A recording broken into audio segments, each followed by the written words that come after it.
Prácticamente desde la toma de posesión del nuevo gobierno, desde el primer momento, ya se puso en discusión y se dijo que la ley era casi una prioridad, que iba a cambiar la ley de salud sexual, reproductiva y de interrupción voluntaria del embarazo, y que además esto significaba que iban a abordar, como están abordando, una serie de medidas de restricción en el acceso a métodos anticonceptivos. Esto es, digamos, lo primero que el gobierno, cuando llega, hace.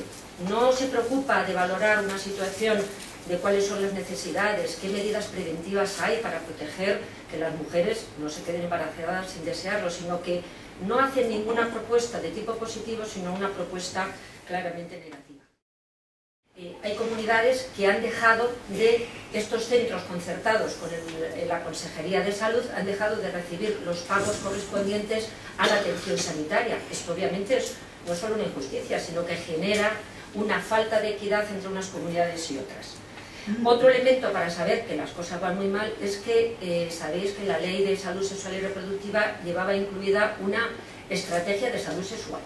El Ministerio anterior de Sanidad lo puso en práctica de tal manera que tal estrategia de salud sexual y reproductiva fue aprobada en Consejo Interterritorial, quiere decir por la mayoría de las consejerías de salud de las 17 comunidades y por tanto con un amplio consenso y con obligatoriedad de llevarla a cabo, y sin embargo ahora hay un absoluto parón, es decir, ha dejado de haber reuniones de los comités que conformábamos, tanto sociales como sanitarios, como representantes de las comunidades autónomas. Esto se ha parado. Y en tercer lugar, ¿por qué estamos viendo en la práctica una gran incertidumbre? Lo vemos en la práctica clínica cuando atendemos a las mujeres que van a demandar información o a pedir consejo para dónde acudir para el aborto.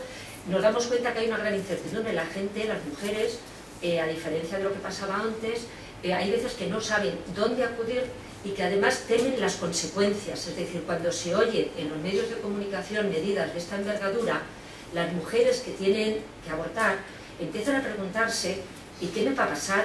¿Y dónde debo ir? Y se van a enterar y voy a poder, me van a poner otra vez en candelero. Y esto es un gran paso atrás porque realmente se había conseguido, por lo menos en una pequeña, aunque sea en una pequeña medida, que los equipos de atención primaria, es decir, que una mujer vaya a un médico de cabecera y el médico de cabecera del centro de salud, el médico de familia o médica de familia, de una manera mucho más normal diga, bueno, pues derivo aquí y tienes que hacer esto y lo otro. Entonces ahora ya hay miedo.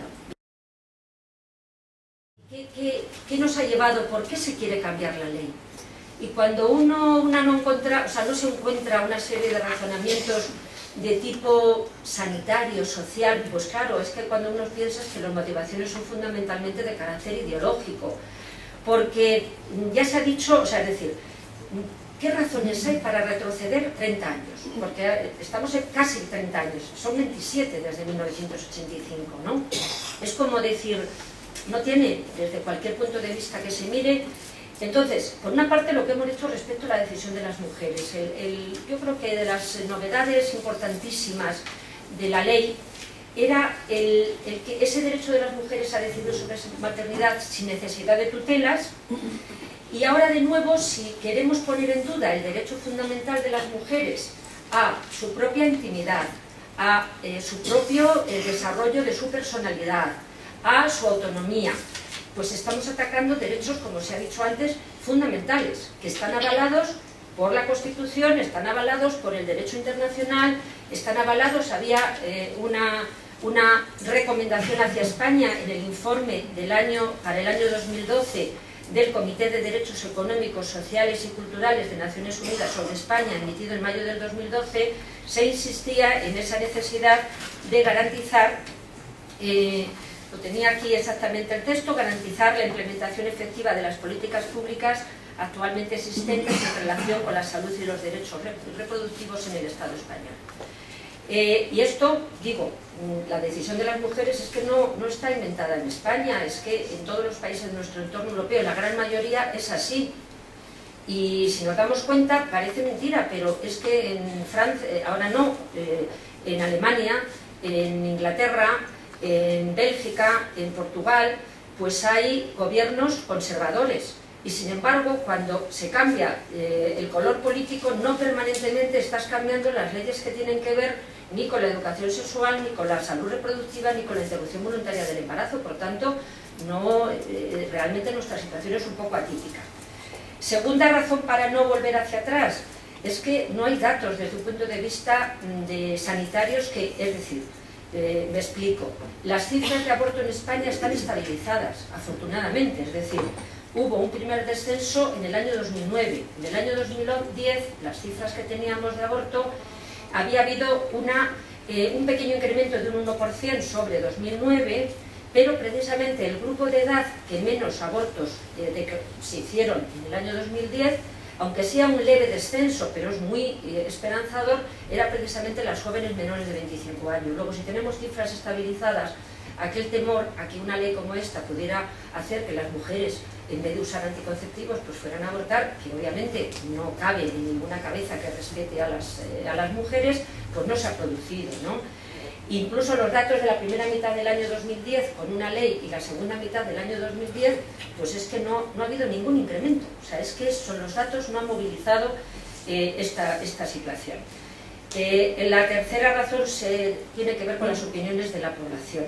Recientemente no hay encuestas grandes, pero sí que tenemos una de referencia importante. En el 2009, la organización norteamericana Catholic for Choice, que en España está nuestras compañeras de Católicas por el Derecho a Decidir, ellos hicieron una encuesta a distancia, es decir, con una agencia independiente en España, en la que esa encuesta de 2009 decía que el 62% de las personas encuestadas, hombres y mujeres a partir de los 18 años, considera que debería ser por decisión de la mujer la interrupción del embarazo durante el primer trimestre. La pregunta era primer trimestre, desde una visión, no entraban en el detalle de 14 o 12.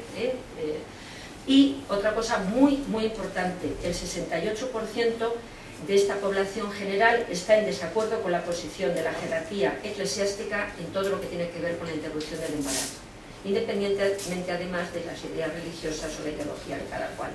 Y como dije antes, nos parece que la última razón tiene, como os decía, no lo voy a repetir, esa idea de que habíamos llegado a una cierta normalización y cuando no se ha podido desarrollar esto que os decía, de una mayor presencia en los hospitales públicos, una mayor participación del sistema sanitario de atención primaria, no da tiempo de desarrollarlo y ya ha caído. Es como que como plataforma, daros cuenta, es una plataforma por la defensa de los derechos sexuales y reproductivos y claro, queremos llamar la atención sobre un dato que parece que se nos pasa, como que planea por encima, y es que lo único que se va a reformar es el aborto. Se habla solo del aborto, pero esto es una manipulación, porque el cambio de la ley de salud sexual y reproductiva y de la interrupción voluntaria del embarazo es más que la interrupción del embarazo. Y claro, ¿esto qué quiere decir? Quiere decir que nuestros gobernantes actuales no les interesa nada la educación sexual.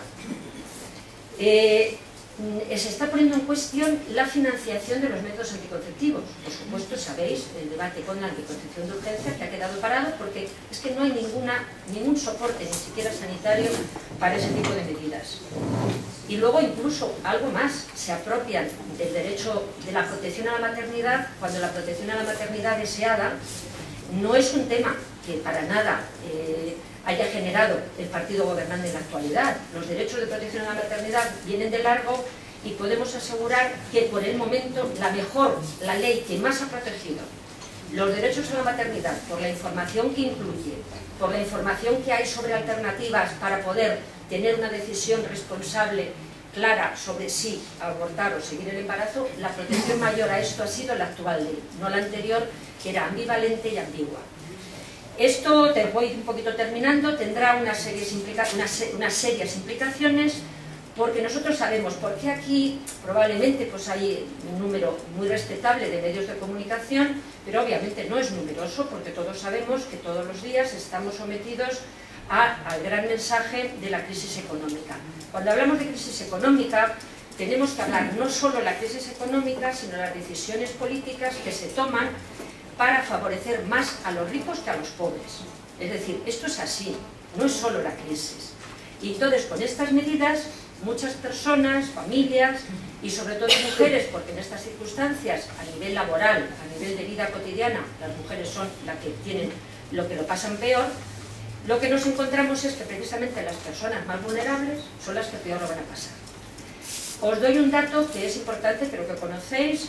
Las mujeres pobres, evidentemente tendríamos que determinar, a nivel internacional, tienen 4 veces más probabilidades de tener un embarazo no deseado que las mujeres con ingresos altos.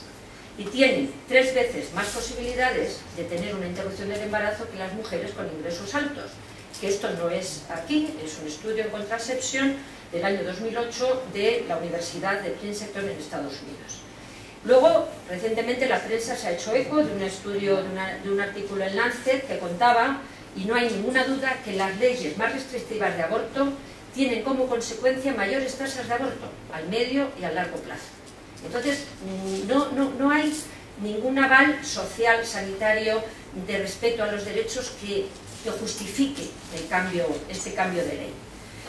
Terminando, sencillamente, también, parece una tontería, pero los retrocesos en el reconocimiento de estos derechos nos hacen perder capacidad democrática, porque la libre decisión sobre algo tan íntimo como el ser madre o no serlo, sobre con quién queremos tener relaciones sexuales, con quién queremos formar familia, con quién queremos o no queremos y cuándo queremos tener relaciones sexuales, eso es algo tan básico que debe protegerse desde los derechos públicos y no debe entorpecerse. Y lo que está sucediendo es que estamos perdiendo capacidad democrática porque estamos generando mayor injusticia y mayor desigualdad.